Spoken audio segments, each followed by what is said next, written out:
in the corporate space, or if you are someone who is an entrepreneur, you think, well, I'm setting goals all the time. I'm really setting goals all the time. But are you really? There again, like, are you really sitting down and taking the time to write those goals down and truly write them out?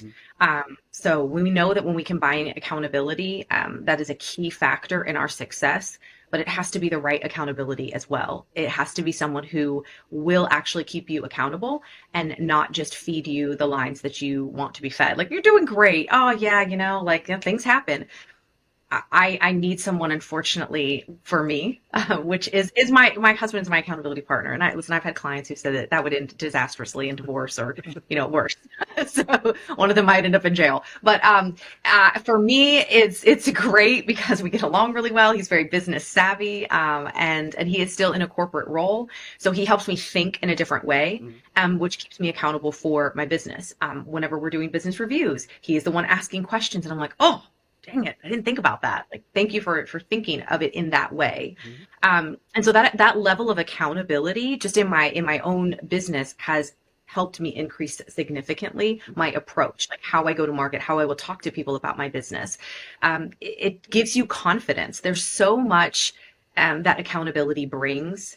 And then it also just makes us get it done. When I work with private clients, it's like they say sometimes, I know I could do this on my own, but then I know I couldn't do it on my own. Like, I know I could, but the problem is, it's like, I'm so busy, I'll make those excuses. But if I know I have to meet with you every week, I'm forced now to make sure that I make it happen, so that when I talk with you, I can come with you, can come to you with a success, or saying, yes, I'm continuously working towards that goal. And we're accomplishing very small things also. So we're not accomplishing monumental things between the 6 days that I haven't seen that person. Right. And so I think that's also something to keep in mind when we think about accountability. We have to think about, like, how is this person or this coach going to truly help keep me accountable and not overwhelm me, but at the same time, but push me. There has to be that fine balance.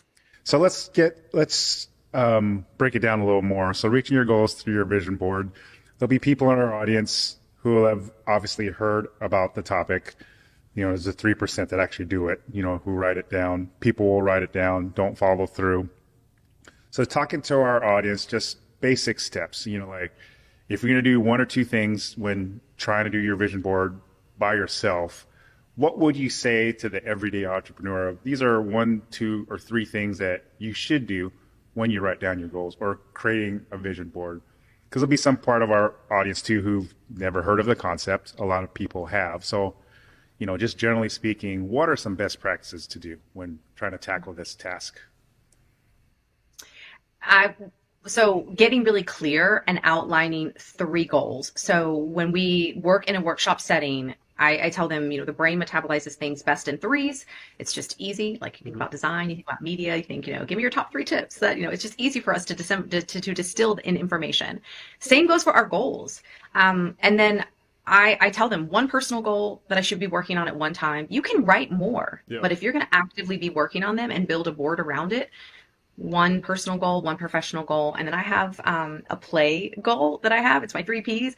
And the reason play is so important is because imaginative play is actually when our literal, like, creative juices start to flow. It's when our brain starts to, all of the neurotransmitters and responders in our brain, our dopamine, our levels are increasing. They're giving us this, all the feels, serotonin, norepinephrine, like, they're all responding in very positive ways when we incorporate play into our life. And so I explain what that means.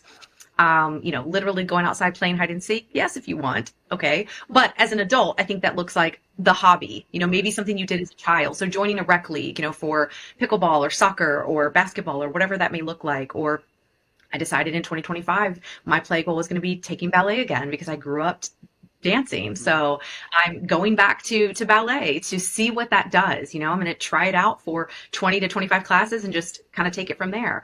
So, but you have to have those kinds of goals and you have to define them. What does that look like? For me, it's a 25 class package, and then I'm going to reassess. So it's not just about, as I say, it's so much more than the board. And the board is like literally, I tell my participants of my workshops, it's that gift with purchase. But really what you're doing is the inner work. You're doing the deep work to discover why does this personal goal mean so much to me? Why am I compelled to write this personal goal? What is it about this goal that's going to make me a better version of me?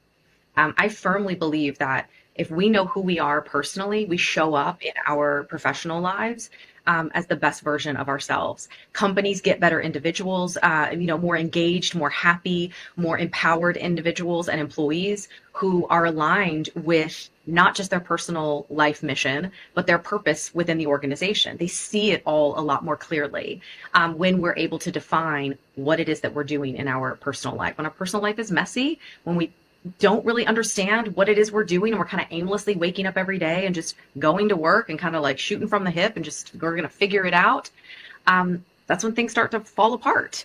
And it works in both worlds. So we have to know who we are. And it was really a lot of the reason I think why I settled on this work and why this work was really put on my heart, because I was that mom, I was that woman who was kind of showing up in, at work as one person and then going home and being another. And I needed both of those worlds to collide. I needed to show up as just me, and not have those two competing personalities at play at all times. And so when I think about this process, it's getting really clear on those three goals and then tackling one thing for each of those goals every day. Just one thing, just one, because we have already a multitude of things that we are responsible for. So for me, for one of my personal goals, it might look like cataloging everything. Like, I'll just take the business, for example. One of my goals for this year was to have my tax information done before January 5th, basically, to have everything done. So I set a goal to, at the end of every month, go ahead and pull all of my reports from my, for everything and have it done every single month. That's just one small thing that I'm doing to create a bigger goal of understanding my profitability. So when I think about things like that, it's really so simple. We just make it a lot more difficult.